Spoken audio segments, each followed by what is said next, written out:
Good morning students. आज हम class 11th Hindi medium RBSC का चैप्टर फर्स्ट का कौन सा क्लास पढ़ रहे हैं, लेक्चर नंबर 6। ठीक है,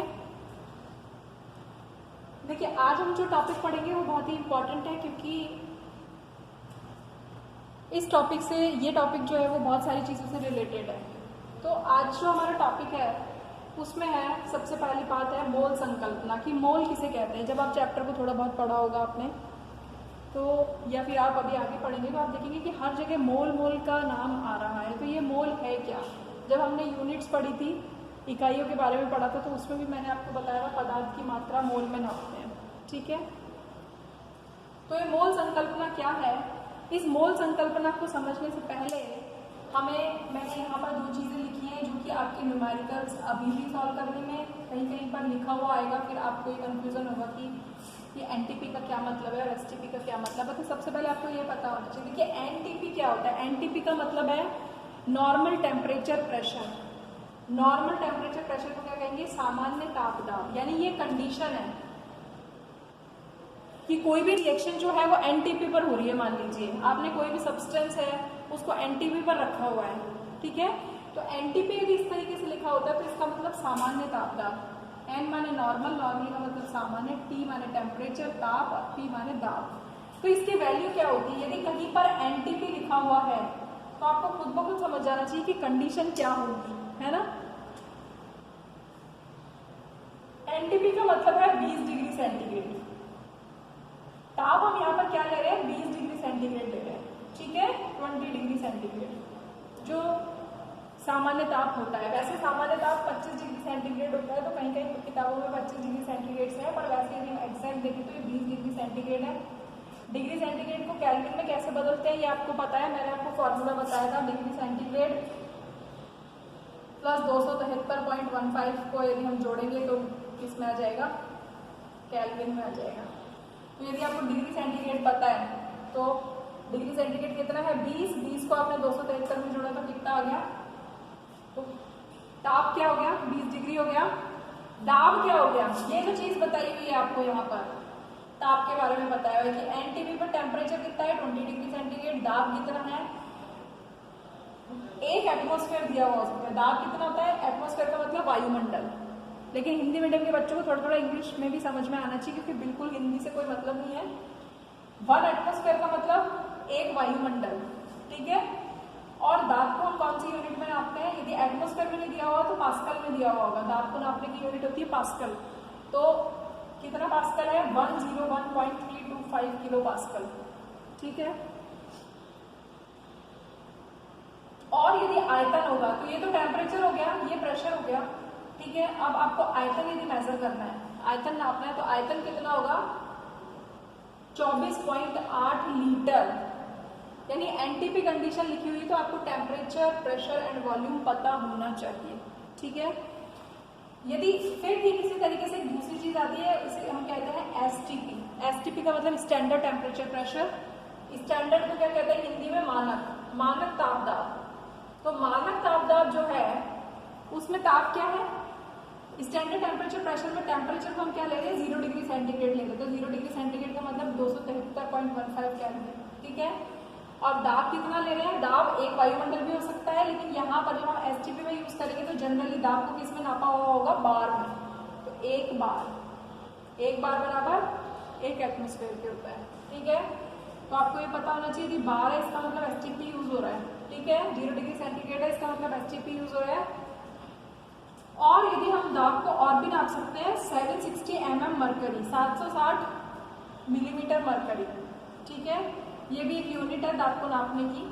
तो इन तीनों में से कोई सी भी यूनिट होगी। और आयतन कितना होगा, आयतन होगा 22.4 लीटर, और कहीं कहीं पर ये 22.7 लीटर भी होता है, ओके।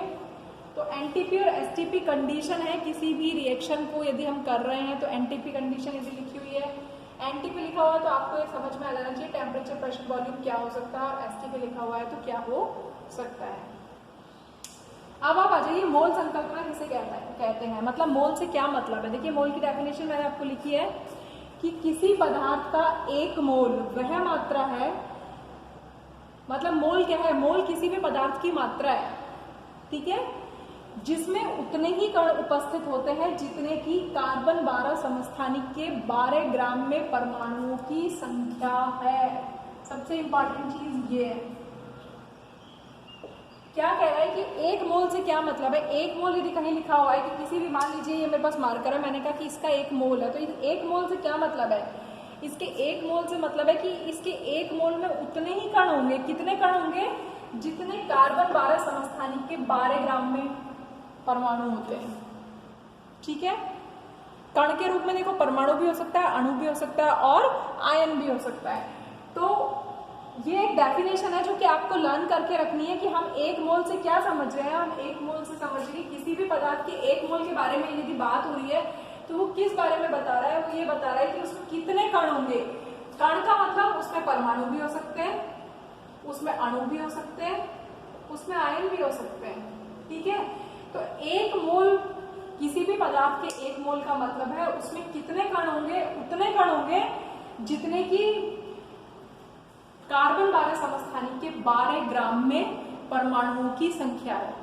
तो यदि आपको ये पता पड़ जाए कि कार्बन 12 समस्थानिक के 12 ग्राम में कितने परमाणु हैं, तो आपको पता पड़ जाएगा कि किसी भी पदार्थ के एक मोल में कणों की संख्या कितनी होगी। ठीक है, अब ये कैसे निकालेंगे? तो देखो, एक मोल कार्बन के परमाणुओं की संख्या को हम कैसे निकालते हैं? एक मोल कार्बन में परमाणुओं की संख्या को निकालते हैं कार्बन के एक मोल परमाणु का द्रव्यमान अपॉन एक परमाणु का द्रव्यमान। तो परमाणु से परमाणु कट जाएगा तो एक मोल आ जाएगा ना, एक मोल के परमाणु की संख्या आ जाएगी।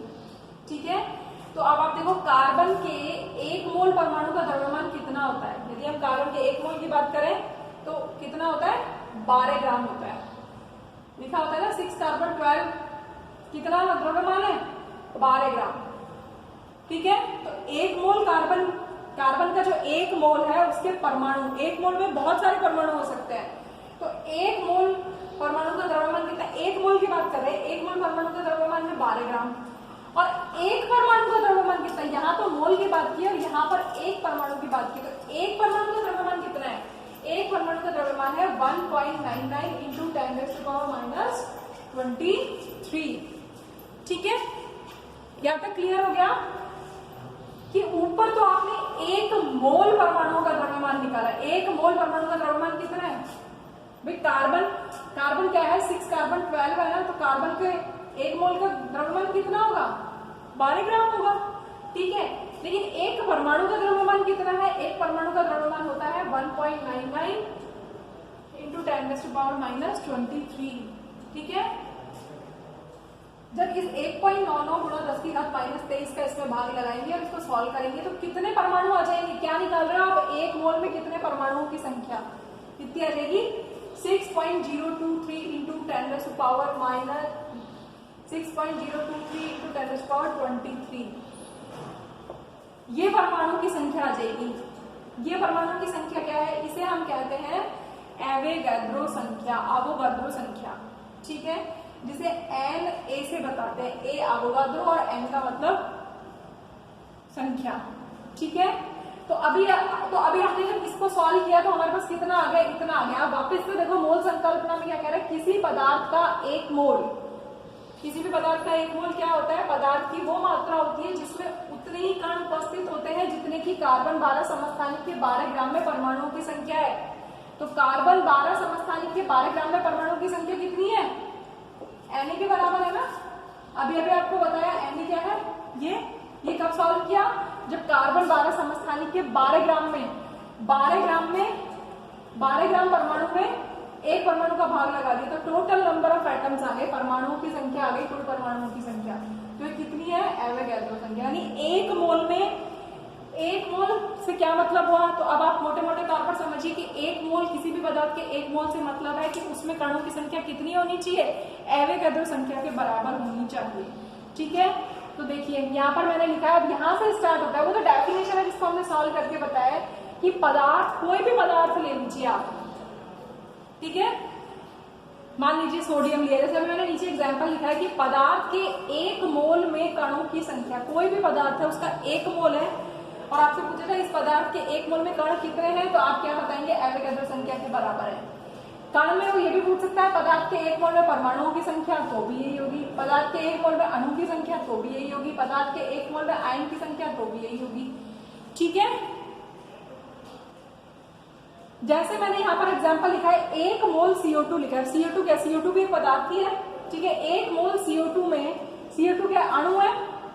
ठीक है, 1 मोल CO2 में अणुओं की संख्या कितनी होगी, 1 मोल CO2 में अणुओं की संख्या एवोगैड्रो संख्या के बराबर होगी। 1 मोल सोडियम में परमाणु की संख्या कितनी होगी, ये भी एवोगैड्रो के बराबर होगी। 1 मोल NaCl में NaCl के सूत्र कितने होंगे, Na होंगे। तो हर जगह, यानी मोल का मतलब है, मोल किस चीज को बताता है कि किसी भी पदार्थ की मात्रा को बताता है कि उस पदार्थ के 1 मोल पदार्थ का मतलब है उसमें कितने कण होंगे, एवोगैड्रो संख्या के बराबर कण होंगे, चाहे वो अणु के रूप में हो, चाहे वो परमाणु के रूप में हो, चाहे वो सूत्र इकाई के रूप में हो, चाहे वो आयन के रूप में हो। ठीक है, अब किसी भी चीज को हमें, तो मोल तो हमें क्लियर हो गया कि मोल का मतलब है कि पदार्थ की मात्रा, पदार्थ की मात्रा जिसमें कितने कण हो। यदि मान लीजिए मेरे पास एक पदार्थ है, ठीक है, इस पदार्थ में कितने कण हैं, यदि मान लो एवोगैड्रो संख्या के बराबर है, तो ये कितना मोल होगा, 1 मोल होगा। ठीक है, अब आप यहां पर देखिए कि किसी भी चीज को मोल हम कैसे बना सकते हैं। ठीक है, ये यहाँ पर मैंने 3 फॉर्मूले लिखे हैं, फिर इसके मैं कुछ आपको क्वेश्चन सॉल्व करके बताऊंगी।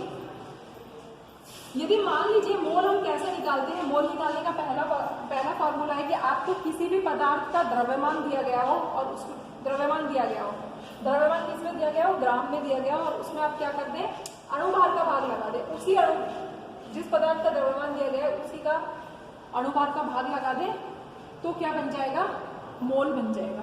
ठीक है, ये फॉर्मूले आपको समझने हैं। यदि आपको किसी पदार्थ का या किसी गैस का, खासतौर से किसी गैस का आयतन दिया हुआ है लीटर में, तो 22.4 का आप यदि भार लगा दें, ठीक है, 22.4 का आप यदि भार लगा दें तो क्या बदल जाएगा, वो मोल में बदल जाएगा। ठीक है, ठीक इसी तरीके से यदि सूत्र इकाइयों की संख्या दी हुई है और उसमें आप एवोगैड्रो संख्या का भाग लगा दें तो भी मोल बन जाएगा। तो हम तीनों तरीके से मोल बना सकते हैं, लेकिन हमें ये देखना है तो तीनों तरीके के मोल तो तीनों में सब बन रहा है, लेकिन हमें क्या होना चाहिए, ये हमें पता होता है, ये हमें याद है और ये भी हमें याद है। अब हमें ये चीज पता होनी चाहिए, भी द्रव्यमान पता होना चाहिए, आयतन पता होना चाहिए, सूत्र इकाई की संख्या पता होनी चाहिए, तो हम किसी भी चीज को किस में बदल लेंगे, मोल में बदल लेंगे। कैसे बदलेंगे, अब मैंने यहाँ पर क्वेश्चंस को सॉल्व किया हुआ है, तो आप देखेंगे कि क्वेश्चंस को हम कैसे सॉल्व कर रहे हैं। देखिए फर्स्ट क्वेश्चन में वो क्या कह रहा है, फर्स्ट क्वेश्चन में वो कह रहा है कि 6.9 ग्राम सोडियम की मोल संख्या बताइए। मतलब पहले क्वेश्चन को ढंग से समझेंगे क्योंकि ये टॉपिक बहुत बहुत ज्यादा इंपॉर्टेंट है। 6.9 ग्राम सोडियम की मोल संख्या बताइए, यानी क्वेश्चन में पूछ रहा है कि यदि सोडियम 6.9 ग्राम हो तो कितने मोल होगा, वो कितने मोल के बराबर होगा। तो आपसे क्या चीज पूछा है, मोल पूछा है। ठीक है, सबसे पहले आपको क्वेश्चन में देखना है क्या पूछा है, मोल पूछा है, क्या दिया है, ग्राम दिया है। और आपको पता है यहाँ पर मैंने 3 फॉर्मूले बताए हैं, ग्राम किसमें दिया हुआ है, इसमें। तो मोल का फॉर्मूला आप क्या लगाएंगे, तो आप फॉर्मूला लगाएंगे मोल बराबर द्रव्यमान अपॉन अणुभार। ठीक है, द्रव्यमान कितना दिया हुआ है 6.9, और सोडियम का अणु, सोडियम तो क्या तत्व है, इसका क्या है भार, इसका भार है 23। इसको सॉल्व करेंगे आप। ठीक है, इसको सॉल्व करने पर कितना आ जाएगा, देखो भाग लगाओ 69 में आप भाग लगा रहे हैं किसका, 230 का, 0.00। ठीक है, अब आप देखो कितनी बार जाएगा, 3 3 9 3 बार। ठीक है, कितना आ गया, 0.3 मोल आ गया। क्वेश्चन को वापस से पढ़िए।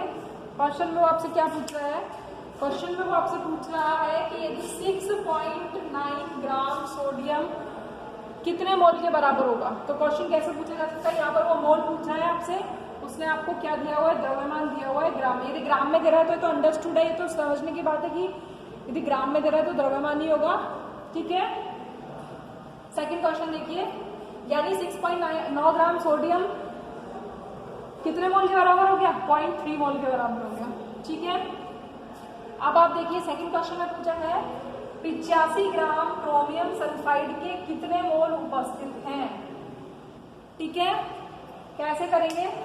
बिल्कुल ठीक इसी तरीके से करेंगे कि अब क्रोमियम सल्फाइड दिया हुआ है आपको। ठीक है, तो क्रोमियम सल्फाइड दिया हुआ है। अब आप क्रोमियम में देखो, यहाँ पर भी आपको ग्राम दिया हुआ है, फॉर्मूला आप सेम यही लगाएंगे। क्या हो जाएगा? मोल बराबर द्रव्यमान अपॉन अनुभार। ठीक है, क्या दे रखा है उसने? द्रव्यमान दे रखा है 85 ग्राम। अनुभार आपको निकालना है। मोल पूछ रहा है वो आपसे।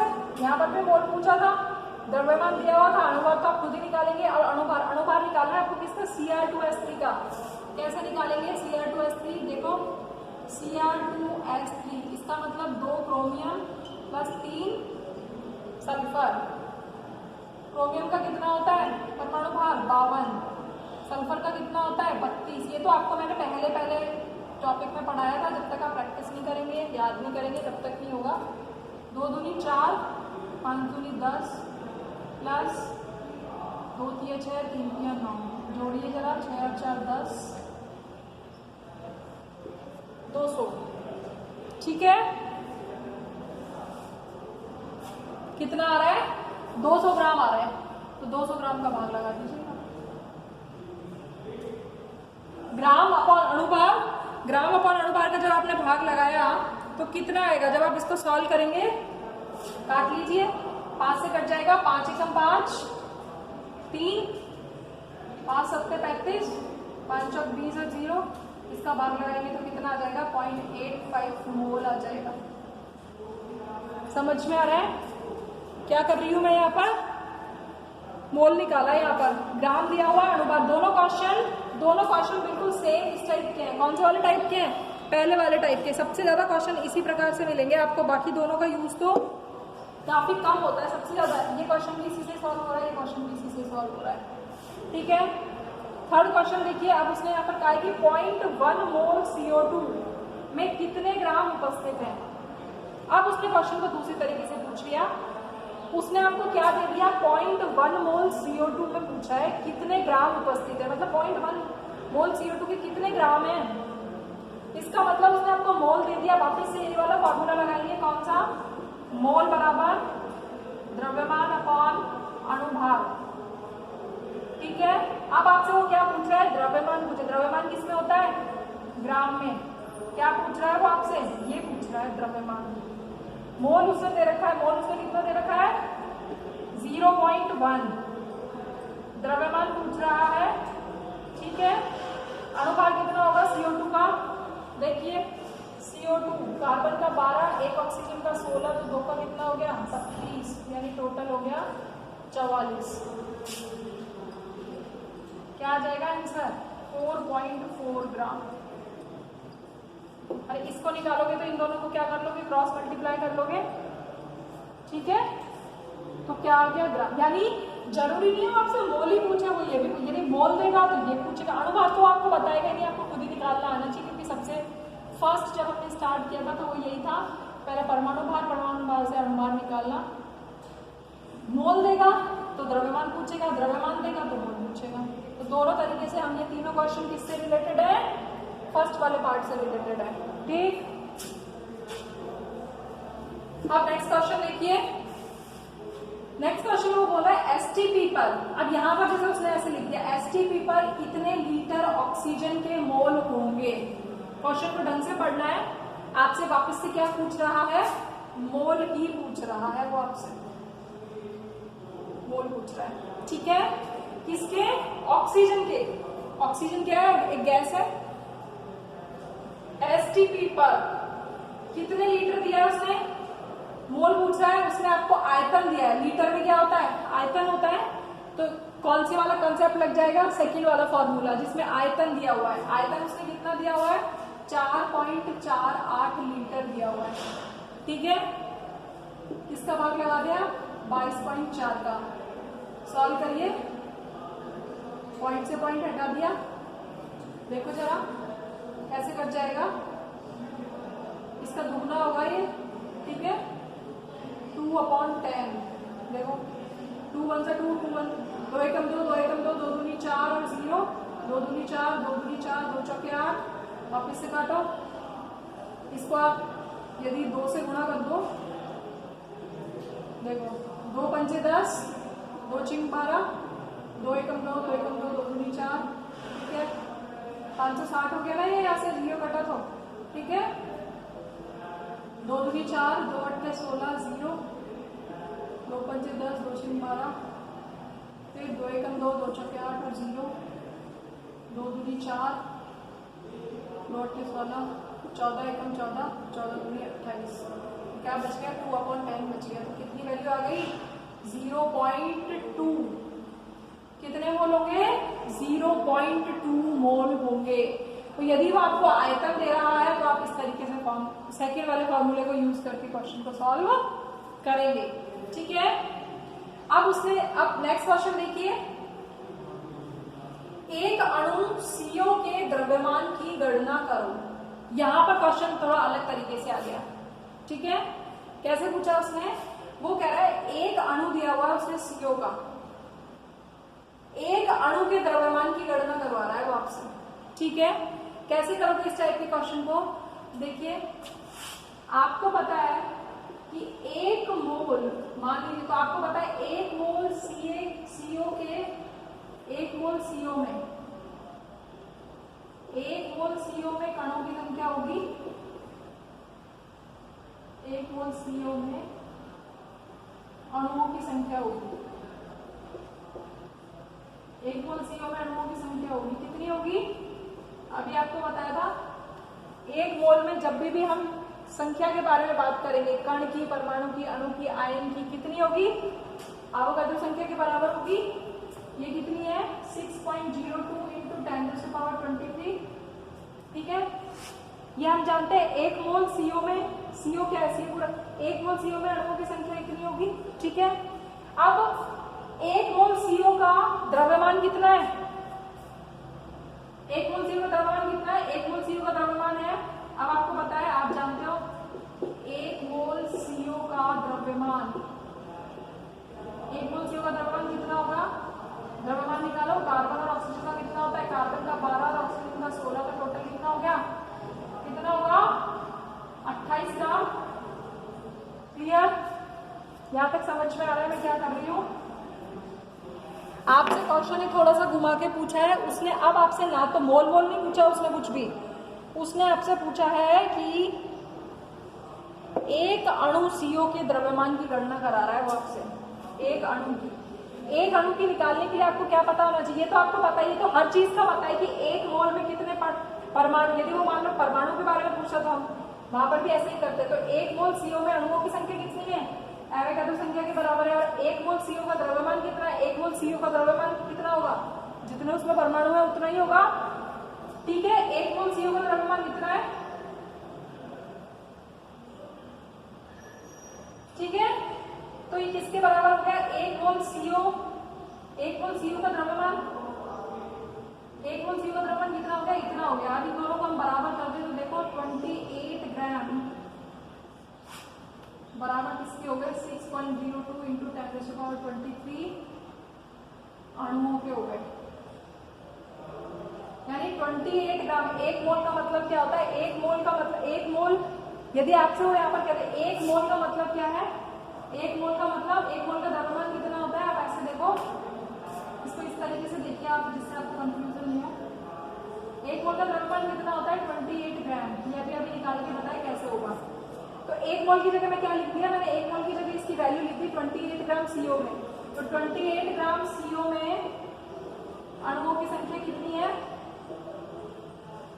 अणुओं की संख्या है इतनी, यानी 28 ग्राम CO में तो अणुओं की संख्या इतनी। तो एक अणु का द्रव्यमान क्या होगा, 28/6.023 × 10⁻23। इसको सॉल्व करेंगे आप, जब आप इसको सॉल्व करेंगे तो कितना आ जाएगा, ये आ जाएगा 4.65 × 10⁻23। ये सबसे इंपॉर्टेंट क्वेश्चन है, कि आपसे जब भी वो एक परमाणु के पूछेगा, पहले एक मोल ये तो फिक्स ही है, ये तो हमने कंसेप्ट से ही पढ़ा है। मोल संकल्पना क्या कह रही है कि एक मोल